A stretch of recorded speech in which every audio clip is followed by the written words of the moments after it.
Good morning again.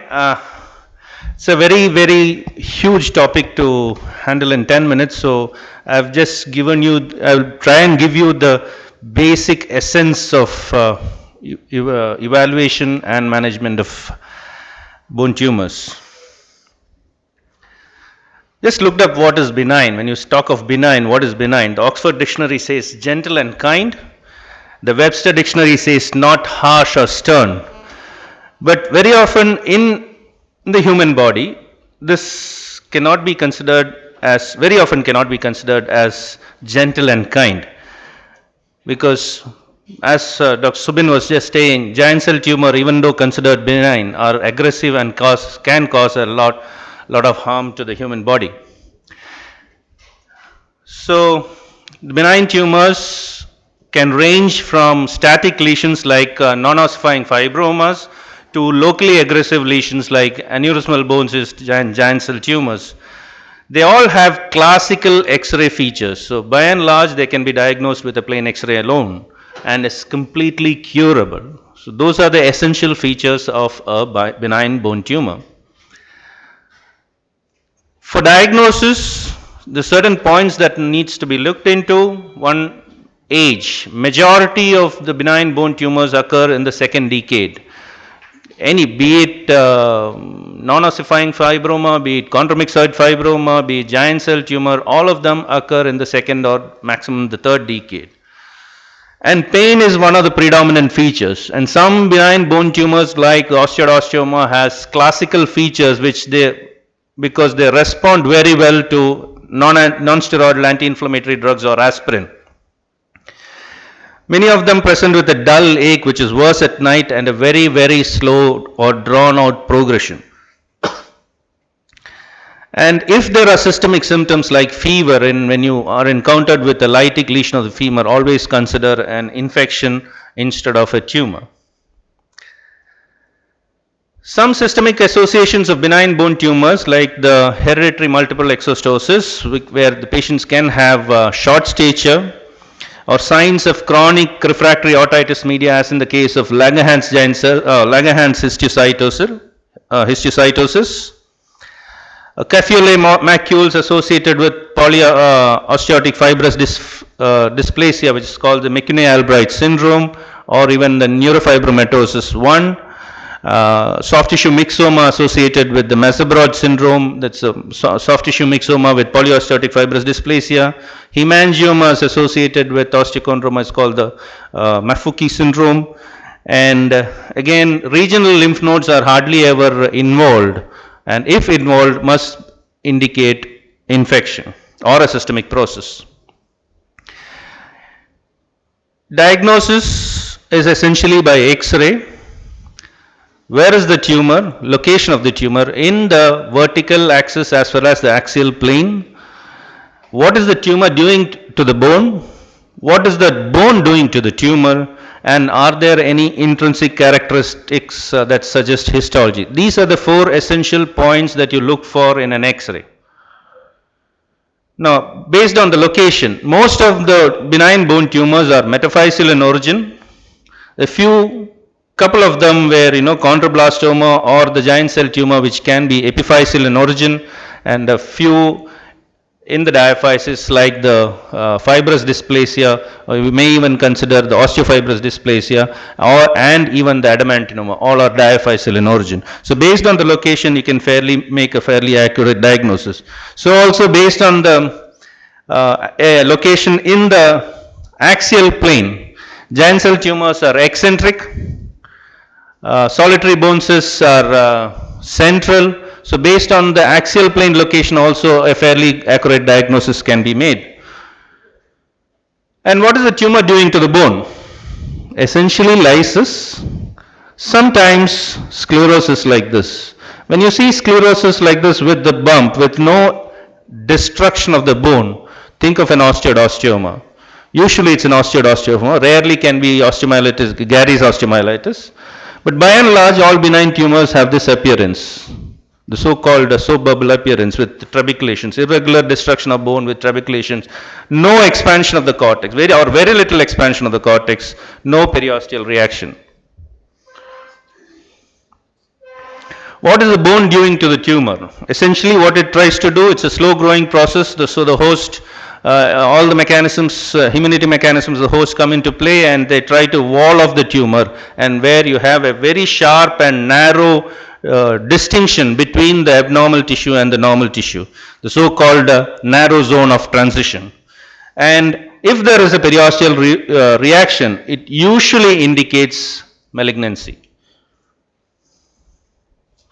Now, this is the different types of reactions that you can have here. A thick wall, sclerotic wall. This was case of a fibrous dysplasia.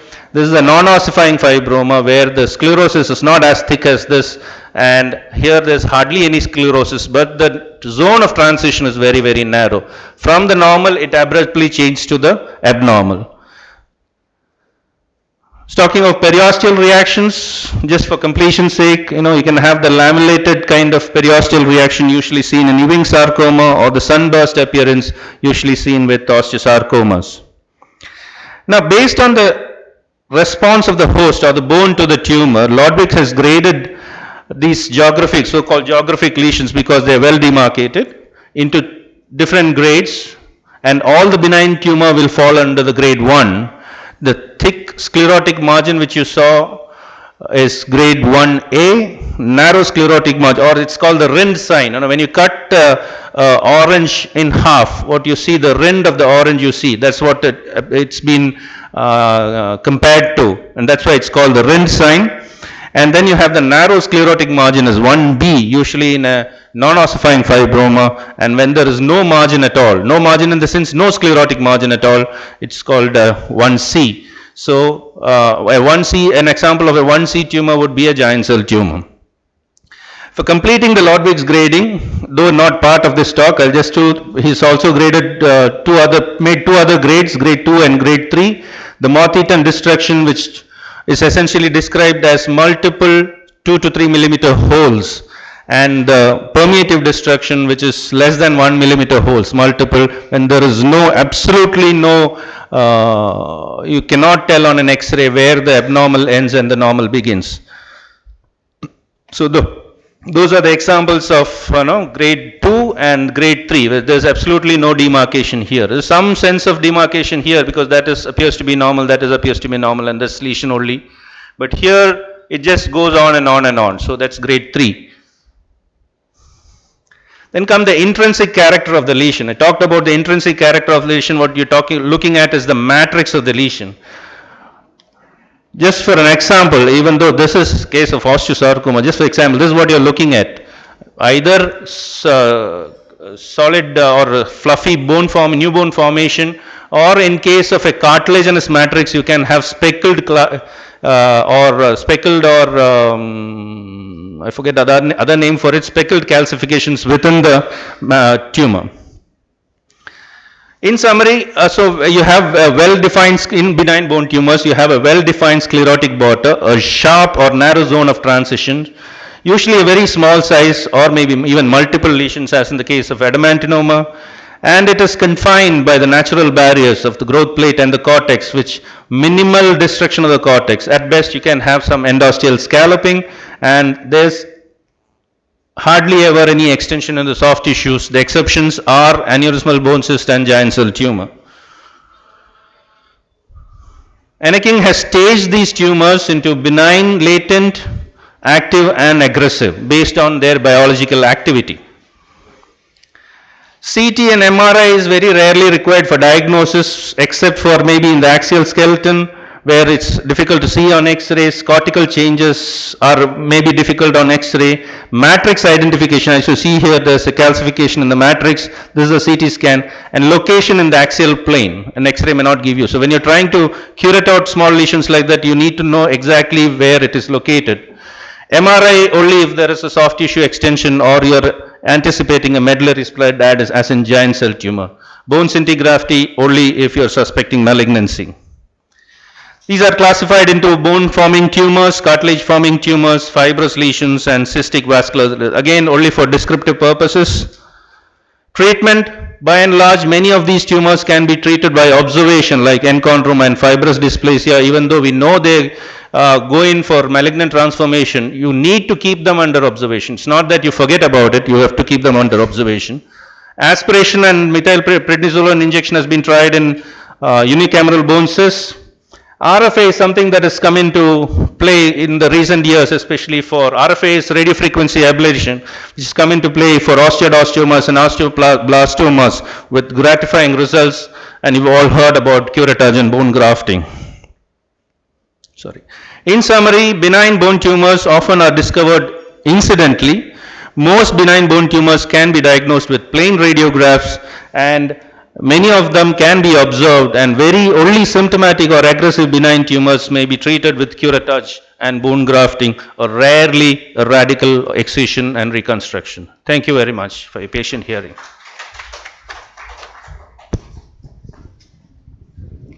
Now I call upon Dr. Mohan Kumar on bone metastasis, evaluation and management principles.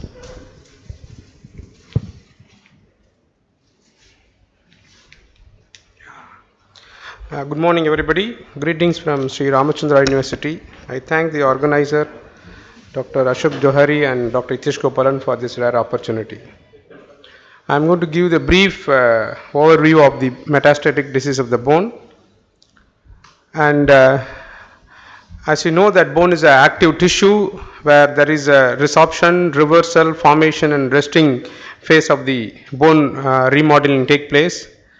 And simply, how does bone metastasis take place? The primary cancer, because of the angiogenesis, invades the tissues, embolizes and gets arrested in the proximal part of the long bones or in the cancellous area, and the tumor cell proliferates, and slowly it causes destruction of the local area in simple terminology.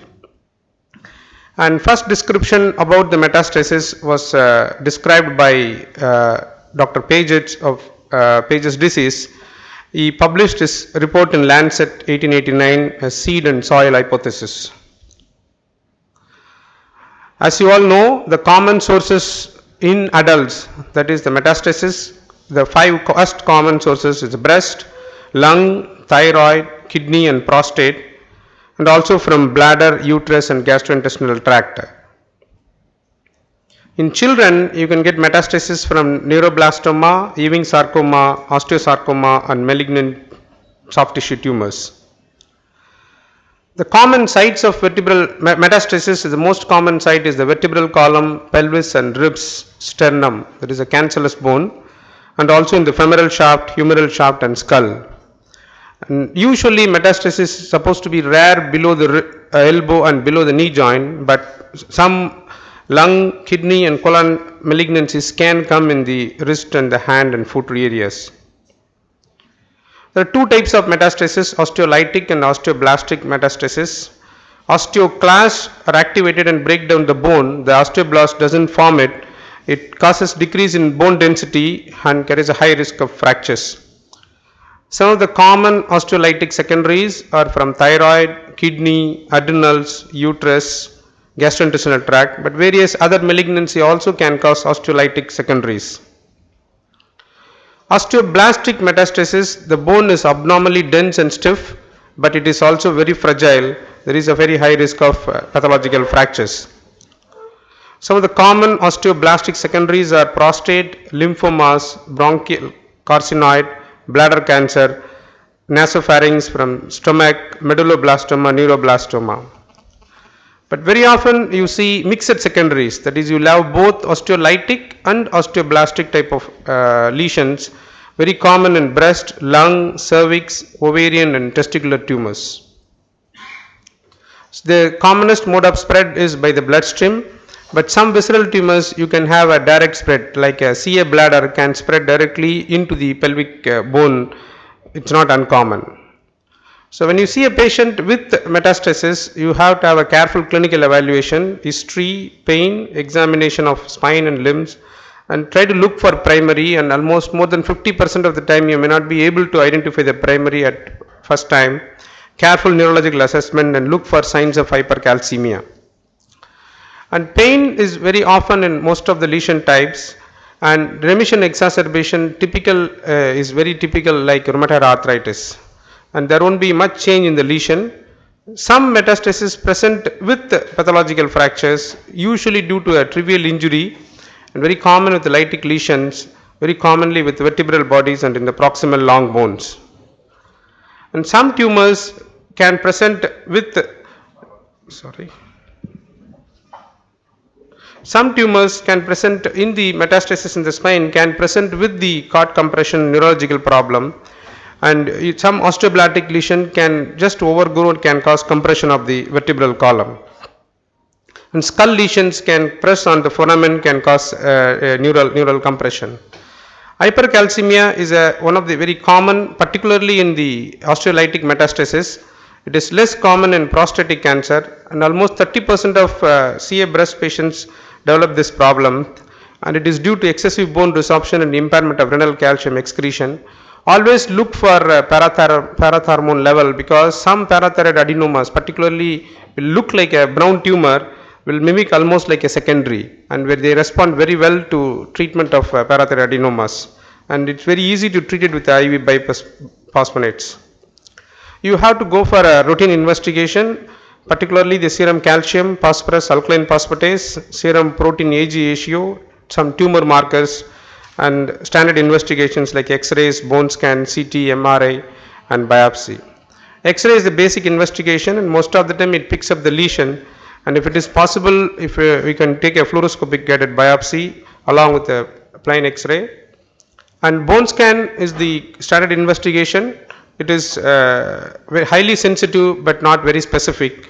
And some tumors like metastasis or multiple myeloma very often it will show a cold spot in the bone scan, and unless they have a fracture of the lesion. CT scan helps to pick up the lesion even in remote sites, but MRI scan is gold standard for particularly evaluating the spinal metastasis. It helps to identify the lesion and may not be and it is not highly specific, but you have to look for any cord compression or any involvement of the surrounding vascular structures before planning the treatment. What are the principles of treatment of metastasis? Relief of pain, control of metastatic activity, treatment of pathological fracture, and prophylactic fixation. Pain management with analgesics, narcotics, radiotherapy, fracture stabilization, and nerve and spinal tract ablation. Control of metastatic activity is the treatment of primary, radiotherapy, hormonal therapy, and chemotherapy. So, systemic therapy involves treatment of particularly the ovarian breast metastasis can be managed very well with endocrine therapy, and some biological therapy material also is available for systemic therapy. Systemic therapy involves pain medication and also the radiopharmaceuticals. And local therapy important for relief of the pain, prevention of fractures. And radiation is one of the important modalities of treatment of metastasis, and 80 to 90% of breast cancer patients experience relief of symptoms with this. But only thing, it takes sometimes months before full pain relief is achieved. It can take 1 to 4 weeks. And chemotherapy usually used before the radiotherapy becomes effective, but side effects like nausea, diarrhea, low blood counts, and fatigues are very common. Intervention radiology has got a very big role nowadays in treatment of metastasis, particularly this vertebroplasty and kyphoplasty. It is not only useful in osteoporotic compression fractures, also in metastatic fractures. And this is the positioning of the patient for interventional radiology. Once the lesion is identified, it is not causing cord compression, you can inject the needle into the vertebra and the cement is introduced. It gives excellent pain relief similar to osteoporotic fractures. Kyphoplasty is another method where a balloon is injected, inflated into the vertebral body, and the height is restored and gives excellent pain relief. Radiofrequency ablation, similar to osteoid can be used particularly in the spinal meds for relief of pain, and it has got a very big role in future. And surgical management, it is almost 1.5% of patients with the bone meds requires surgery, and you have to stabilize the long bones prior to pathological fractures, and spine particularly when there is cord compression and instability. This is an important criteria which has to be followed in most of the secondaries in the long bones, where the site, pain, lesion and size and the various points are given.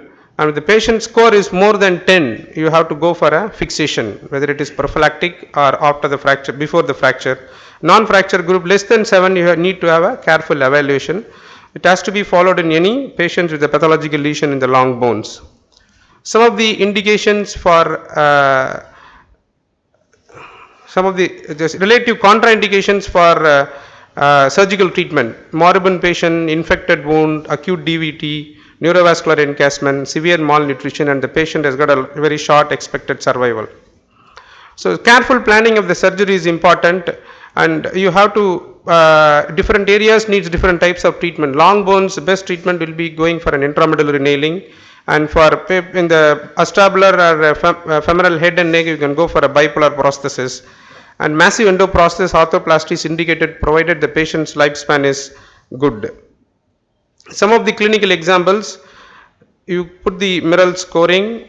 This patient has got a moderate petrochantric area, 1/3 to 2/3 size, lytic lesion. The score is 10, and this is the X-ray of the opposite hip where the score is 8. So the left side is fixed with a reconstruction nail. So another patient with a CA breast with a secondary, the score is almost 10, so it needs a replacement with a bipolar prosthesis.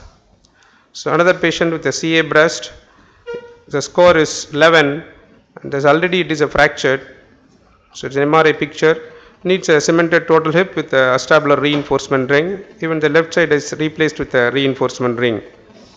So another patient with a late secondary of the elbow, and the lesion is progressed in the 2 years and needs definitely a resection with a arthroplasty, elbow arthroplasty. So another patient with a CA of the bladder, secondary in the tibia, Merrill score 10, fixed with a intramedullary lane, good excellent pain relief. So another patient with the unknown primary, the lesion progressed within few days, so you have to go for a intramedullary nailing with a for excellent pain relief. So it's done almost more than 10 years back. This patient lived for 6 years after this with excellent pain relief. So some patients may not be willing for surgery, so but you have to go for only a palliative treatment in the form of good analgesics for pain relief, because they may not be fit for surgeries. The spinal metastasis, we have to use this classification where surgery is indicated only in 1B, 1C, 2 and 4. Patients with the immunologically incompetent very often may not withstand surgery. So the standard instrumentation, bone cement augmentation helps in excellent relief of pain relief for this patient. So as told earlier, it is a team management, whereas orthopedic oncologist is only a part. You need to have radiotherapist, social worker and patient caretaker for complete care of the patient. Thank you for your patient hearing.